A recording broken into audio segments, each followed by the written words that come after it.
Anong kababalaghan ito? Tuhayan natin sa susunod nating mga kababalaghan.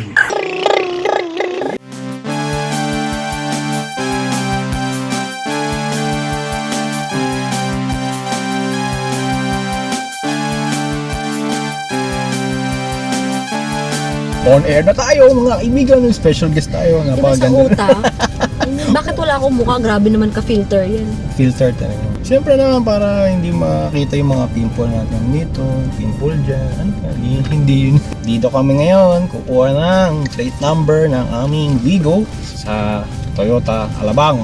At mainit si tanghali. Kala namin magiging traffic pero smooth naman ang traffic go para makauwi agad. Ang pauwi may traffic.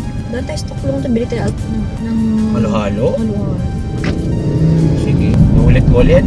Kukuha po kami yung plate number. Eh, Smart Polymer of Maranatha Universe. Kasi buti mga 3 buwan lang nakuha yung plate number. Mukhang mabilis sila. Dapat ka daw 1 buwan na lang yun. Pero okay na.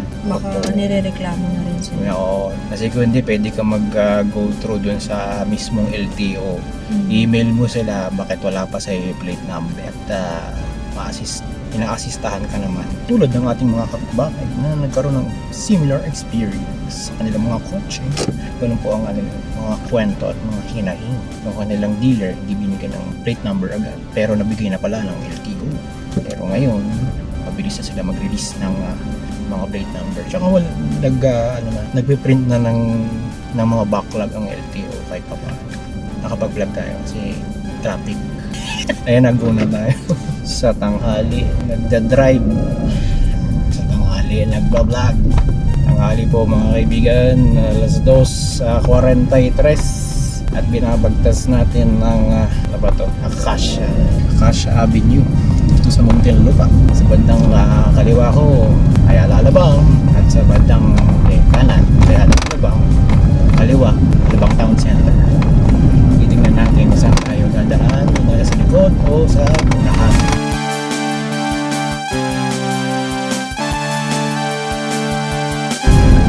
Changing lanes. Hey! Mga sumisingit sa kanan ko. Sisingit din ako sa kaliwa. Oops! Madali talaga yung singit ito. Wala akong hood sa likod. Wala akong puwet. Hindi natin sinasama yung puwet. Touchscreen lang. Ganda yung aircon kasi bago kanyang palamigin sa gitna ng tirik ng init ng araw basta tumatakbo. Pag hindi tumatakbo, medyo nararamdaman na init saan pumupunta po tayo mga experience natin sa aircon ng Wigo Kalaban. Ay Kalaban, maraming Kalaban. Maganda itong mayroong pocket na kesa yung walang kaliwa. Ay, bakit tahimik ang ating special guest ngayon? Busy po siya sa kanyang pag-cellphone o tila yatang siya ay lost of words kapag sumasakay sa isang sasakyan na may aircon, maliit, mabilis, nari. Kasi ngayon lang siya nakasakay ng matagal-tagal sa kotse. Dati, nakasakay siya sa tricycle na hindi talaga makakapagsalita. Nakasakay din dati sa motor na hindi din makakapagsalita kasi naka-helmet. Hindi kayo magkarinigan sa motor. Hindi kayo magkaintindihan kung saan direksyon. Yan po ang ating today's vlog at naku, meron tayong mga kalaban din at mga nagagawa ng mga binibigyan ko tayo gumagawa ng poste gumagawa ng mga fake na halaman kasi totoo po yung mga palm trees dyan. Japay. Shoutout sa ating magandang kaibigan dito, kakatabi natin. Diyan nagsasalita. Mag-drive ka nga dyan! Ayun na. Mahirap po pala talagang salita sa magtrapo. Kailangan talagang tahimik na lang siya. Walang parking na tayo. Yay. Hindi kami naaabot sa traffic lights. Ito tayo kakaliwa dapat. Alright. Yan, alam mo na. Tama. Hindi tayo pupunta ng Festival Mall. Pupunta tayo ng Toyota para kumuha ng plate number. right now, handa na kasi yung plate number natin. Diba? Yan na naman nakakaano yung word na signal eh. Sound ng signal. Parang kinakatok yung utak mo kapag naririnig ko yan. Grabe.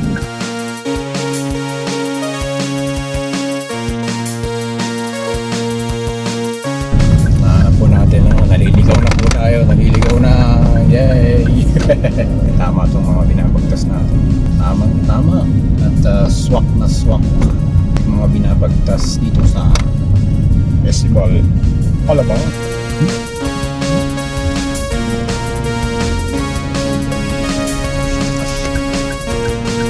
Pag-go na tapos tayong dual camera, isang camera natin ay uminit at umiinit. Kapag mainit, mayroon pa yung entrance dito. Ano nga ba entrance dun sa kabila? Ang service ng Toyota. Saan tayo? Huwag muna, iikot muna tayo. Kahit dyan ako lumalabas yun. Sabi na ikaw ay magre-reklamo. Yan ba? Pwede ako lumagos dito. Ay hindi, magbabayad tayo dyan. Lumagos. Dito tayo ikot. Isang butas tayo iikot. Malagpas sa ating pananaw ng buhay. Bakit naman kasi tumitigil sa gitna ng kanto? Ay Diyos, ay kakaliwa ba? Kakanan?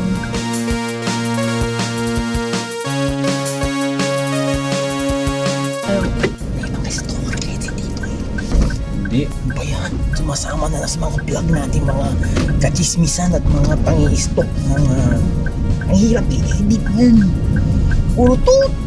Kasi siyang Middle name. na naman dahil ang pangalan kung saan tayo malapit na sa ating paroroonan.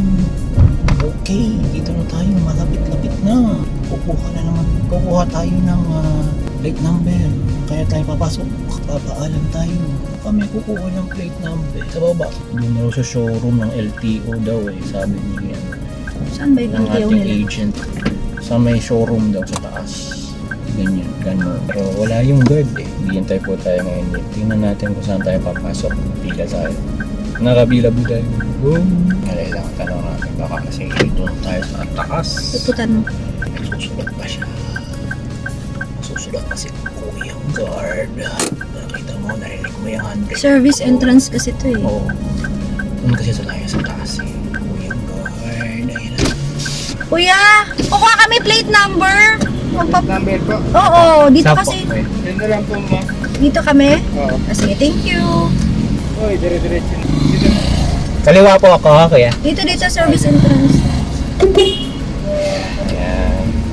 Dito na magtanong. Okay. Dito, magtatanong talaga ako kung pagka-intro. Ayan na. Kuya, kuha ng plate number. Sandali lang ho kami. Sige, thank you. Ito pa. Apa. Thank you. Diba? Ayan. Dito tayo sa plate number. Sandali lang naman tayo. Ang ganda ng mga sasakyan. Sandali lang. Uy. Uy, may naka-ribbon pa. May Ang galing naka-ribbon. naman. Ang charap naman. Sa Ano kabila talaga ng malaking yelo. Nakakaumay yun. Pag SUV na yelo. Swak na swak. Madaling i-park ang ating sasakyan kapag mga ganitong kadali. Tapos ingatan nyo. Whoop! Bigat. Bigat mo? Okay na? Okay na. Okay na, okay. Labasan ako, mga kaibigan.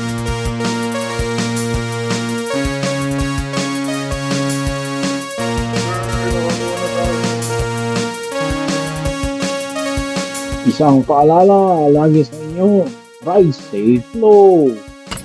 Yeah, back to home base. Correct. Kuha na namin ang plate number. Monday ang ating coding. Oh my God. Yeah. Monday. Unfortunately, Kailan? Monday ang coding kasi na ending in number 1. Ayun. Yep. Pero it doesn't affect me kasi pwede naman tayo sa ang Cavite ay walang ano. Kumuha lang ng plate number. Thank you. Ayan. Kuha lang tayo ng plate number. Touch and go. Touchdown and go. Balik ulit ng Cavite. So far ang Cavite ay walang coding. Kaya hindi tayo affected masyado. Pero aware lang tayo. Mamaya may lakad tayo ng Monday. At sumuong tayo. Mauhuli tayo sa Metro Manila. Alright. Kanina magandang magpa-picture sa mga bagong sasakyan kasi sila pa full-blown na showroom. Maraming naka-displays. Okay, drive tayo. Singit-singit. Thank you. Singitin ang kulay yellow na sasakyan. Yan ang ating pang-vlog for today. Ang vlog. Nag-vlog. Parang ganun din. Almost sulit! Yapapay, pichapay! Kapag nakita nyo tong dulo ng video na to, like lang, share lang, subscribe lang! Sumisingit ang motor! Tara! Bye-bye! Maluto tong cellphone. Tignan mo oh, parang lit-lit ng wiper niya para dyan sa ano oh. Ang lit ng wiper! Makakakita ka pa pag pinaandar mo yan ng wiper. Wiper! Alam, meron na po tayong plate number. Hindi po pangalan ko yan. Sit, alibang bang.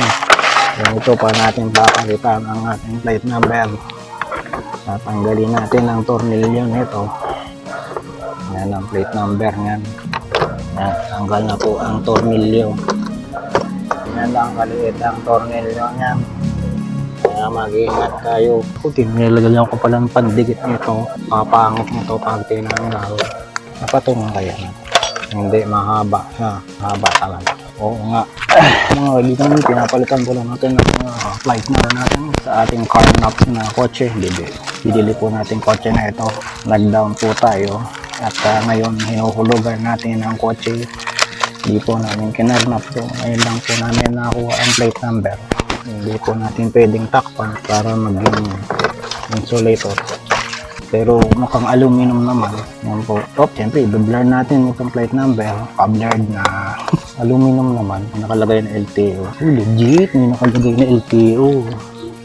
O, diba? Nakalagay na LTO. Hindi po siya fake. Hindi po fake ang binigay ng Toyota sa atin. Ano kaya yung likod at ano kaya ang harapan? Para mukhang pareho naman. Mukhang pareho naman. Umpisahan natin lahat. Umpisahan natin magkabit sa likod. Lagyan po natin ng tornilyo ulit. Napakadali po maglagay ng tornilyo. Parang nagpapalit ka rin ng ganito po sa Pilipinas. Madaling magpalit ng plate number. Kaya kung gusto nyo mangarnap, wag nyo nang gagawin. Kasi kayo ay mahihirapan magpalit ng plate number. Yan lang. Sana hindi malaglag. Hindi malaglag ang plate number natin. Alright, yan po. Ganyan po kadali. Nagpalit ng plate number. Okay, ganyan na. Astig, diba? Dikpitan natin ng konti para umangat. Doon naman tayo sa kabila para magpalit ng plate number.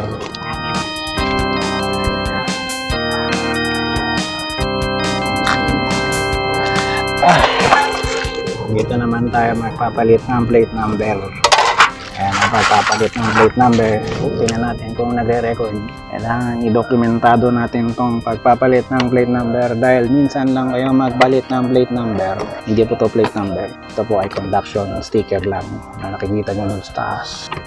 Ito po ay temporary plate number lang para hindi kayo mahuli ng HPG at hindi tangkain karnap ng inyong mga sasakyan. Ilagyan ka pala ng maraming sticker. Maraming sticker dyan. Hindi rin pwedeng patungan kasi malaki ito. Pwede na rin kahit hindi. O, paki-blurred natin ito. Paki-blurred. Ito na ang blurred natin sa ating mga video. Ang plate number. Ang totoong plate number. Pinagkakabit po na natin ang tornilyo. Kabit ng tornilyo ng plate number. DIY lang po pagkakabit. Dapat talaga sa mga ibang bansa ang government ang nagkakabit ng plate number. Dito DIY lang sa Pilipinas. Bahala na sila, bahala na tayo, bahala na si Batman. Ayan. Medyo nadasdasan natin ng konti. Dahan-dahan lang. Ayan. Hindi naman siguro lilagyan ko ng washer. Kung okay naman, helpful naman. Hindi naman yan gaganyan. May aso! Okay na. Yan na pinagkabit ng number. Sa pagkuha natin ng plate number. Okay na. Dapat 5 page sa 5. Yan na po po, napakabitan na po natin ng plate number. Okay na, mukhang uulan na. Yan na po, nalagyan na po na natin. Papadala na po natin sa saan may-ari. Nakabitan na natin ng plate number ng kanyang kotse. Ako pala yung may-ari. Yan. Sana nagustuhan nyo ang inyong pagkakabit ng plate number. Napagod po ako doon. Nagka-pawis-pawis. At ito po ang ating mga ginamit na tools. Yan lang. Pinagpapawisan po tayo dahil dito po nagluluto ng spaghetti ang ating imaginary family. Yan. Dito na po yung kalan. Ako po Soned. Magandang gabi. Paalam. Ay! Naku, si Skinny. Si Skinny ay ang dumi-dumi. Dugyot ka, dugyot, Skinny. Di ka naglinis. Evil cat. Evil ka talaga.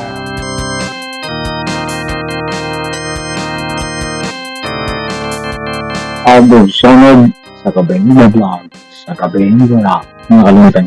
Di ba, Baby Jet?